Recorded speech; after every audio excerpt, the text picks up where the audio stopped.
Yeah. Okay. All right. So I'm gonna keep this a bit tighter. I add this down. We're gonna try and get this 10 minutes. All right.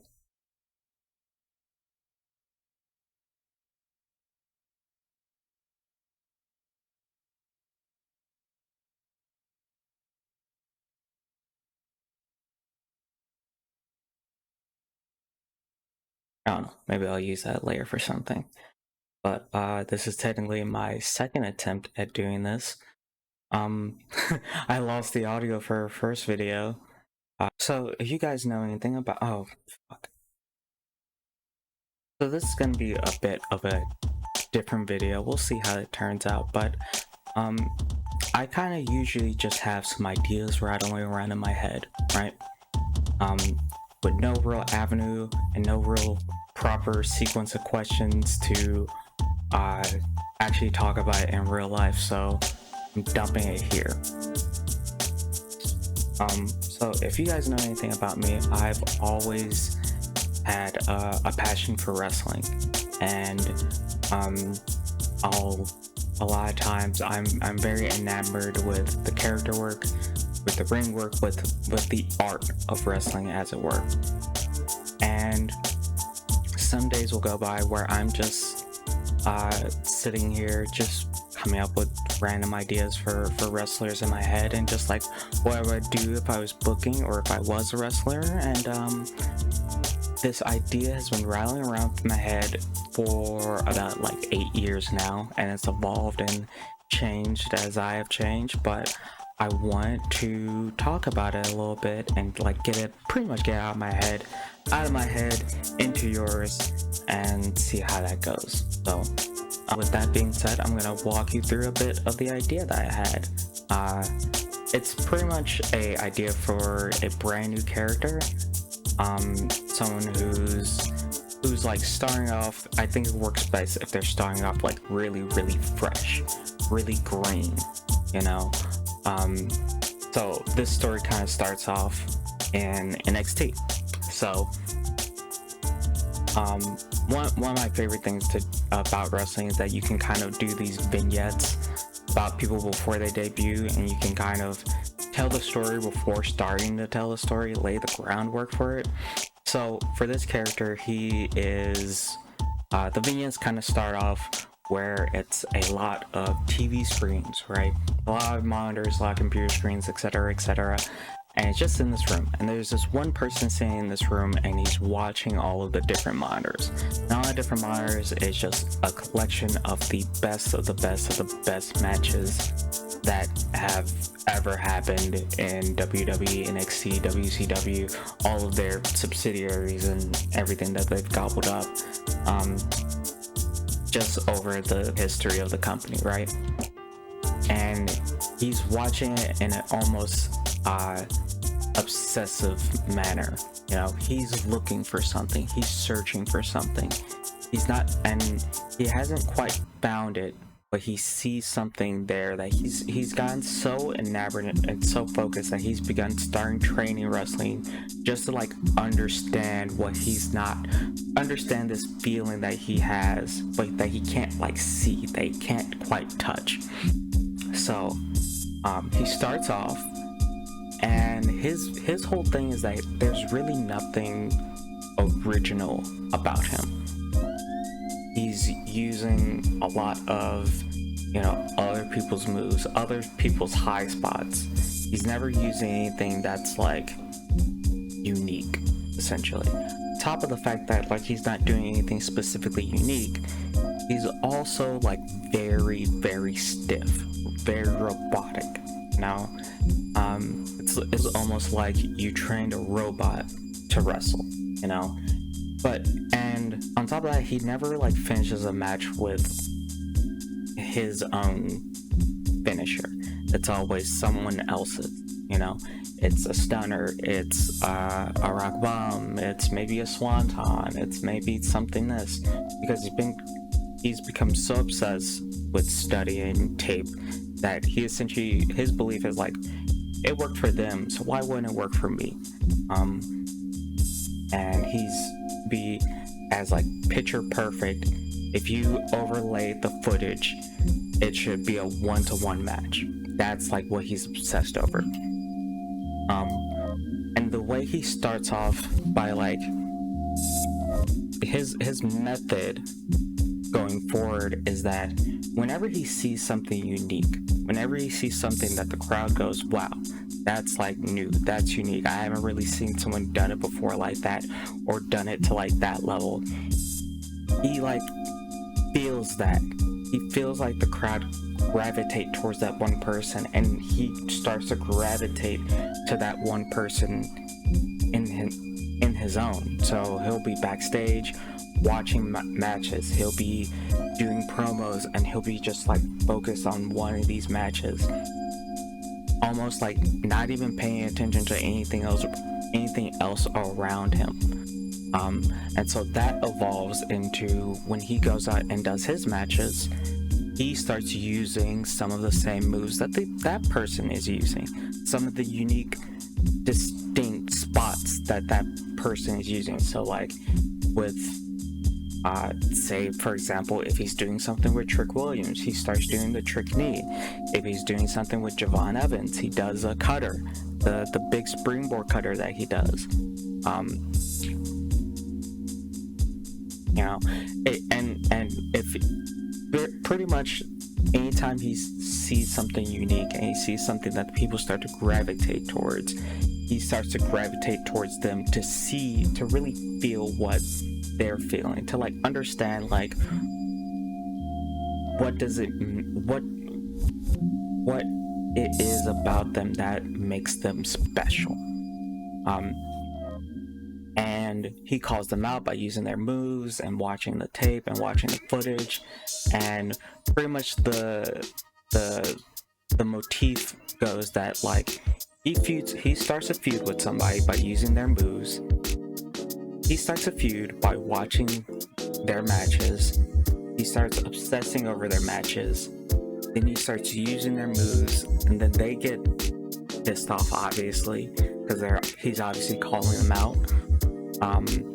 And then they eventually have a match, and depending on who wins is how things kind of go forward. If he wins, if this new character, the name I've given him is JT Masters, but if any feud that he wins, he takes a piece of that person with him. So if it's maybe it's a move, maybe it's one of their pieces of gear, maybe it's their logo, maybe it's something along those lines. And eventually he starts like rolling where he's being competitor after competitor after competitor, and until he becomes like this jigsaw puzzle of a wrestler, this amalgamation of a person, of a persona, where there's nothing original about him. He's just he's just the patchwork man. He's just glued together all of these little different pieces from the people around him, and has been like using them to success. The flip side starts to happen down the road is that because of the fact that he's using so much of other people's moves, other people's gimmicks, he's using other people at the end of the day, that he becomes predictable. You know, everyone knows that this is what to expect from him. Everybody knows that, like, okay, he's going to use this here, he's going to use that here. He becomes formulaic, he becomes predictable. And with that, people are starting to understand the proper counters to it. Because I mean, it's a lot of the stuff that they've either used themselves or have seen used on them. So they start to like realize that, like, oh, he's going for the stunner, let me do this instead. He's going for this, let me do this. He's going for that, let me do that. And he starts to like, that's the decline that he starts to ride. That's the decline he starts to go down, where he just cannot buy a win, you know. And at that point, he's like constantly like reviewing. He's not even watching other people's matches anymore. He's like watching all of his own matches. He's just looking for like, why is it that I do this, I do all of this stuff, even though everyone else is doing it? Why is it like, why isn't any of this stuff working for me anymore? And then around this time is when we arrive on the Dusty Cup, the tag team Dusty Cup. I really like the Dusty Cup because it's a they throw everyone into pretty much a mystery vortex, and just whoever tags with whoever. I've always liked that. So he kind of gets matched up with maybe someone else he's feuded in the past with. I really like the idea of like pairing him up with a Javon Evans type, someone who's like really unique in style, has like that one really defining characteristic about them that separates them from the rest, because that boy is bouncy. And he's serious when he needs to be, but I think he can like pull off the more laid back feeling, as it were. And he's very much like going with the flow of it. He lets the match come to him, and I just really like Javon Evans. I just really want a way to insert him in, because I like because I like DPW too. So he starts tagging with Javon, or whoever this person is in this story. We'll just go with Javon in this story. And eventually, like, they just like, the way it starts is that they just eke out wins. There's times where it looks like Masters is really going to cost them the match, but Evans kind of comes in with the save and just barely gets them across the line. But during the course of the tournament, however it pans out for them, something kind of changes, something shifts within Masters. They start to realize that the reason why people are gravitating towards these other wrestlers is because there's something unique about them. There's something that they can't get anywhere else, you know? Nobody's doing a springboard cutter like Javon Evans right now. He's getting up there. You know, no one is, you know, Trick Evans has a certain charisma to him. Obafemi, for another example, there's something about them that is unique to them. They have that X factor at the end of the day. And so he starts to realize that that's something that he needs to chase. That's something that he needs to find for himself.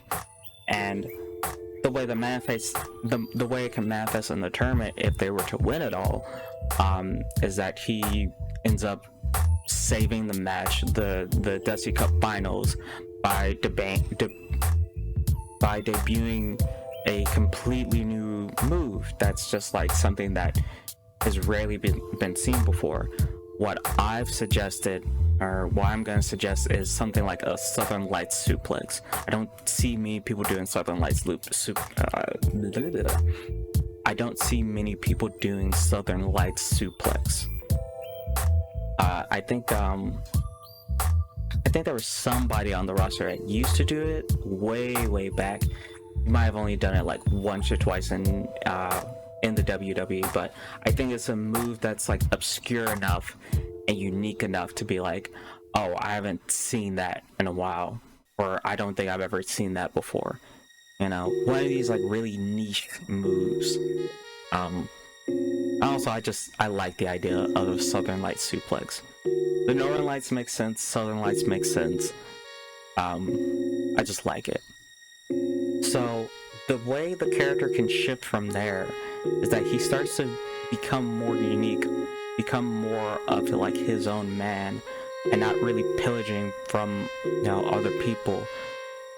But on top of that, he is still attached to his roots of tape review and studying and being like an amalgamation of all these different styles. The way it shifts is that he stops focusing on taking from other people and starts focusing on mastering all of the styles, because that's one of a lot of things that I like about wrestling, is that there's different styles of wrestling. You got your lucha libre, you got your your American, you're kind of like high flying, you're technical, and you got your strong style, you got your King's Road, there's tons of different styles I could like rattle off, and all the sub styles that are within those. But instead of focusing on taking, he focuses on becoming a blend of all of those styles and like really fine tune.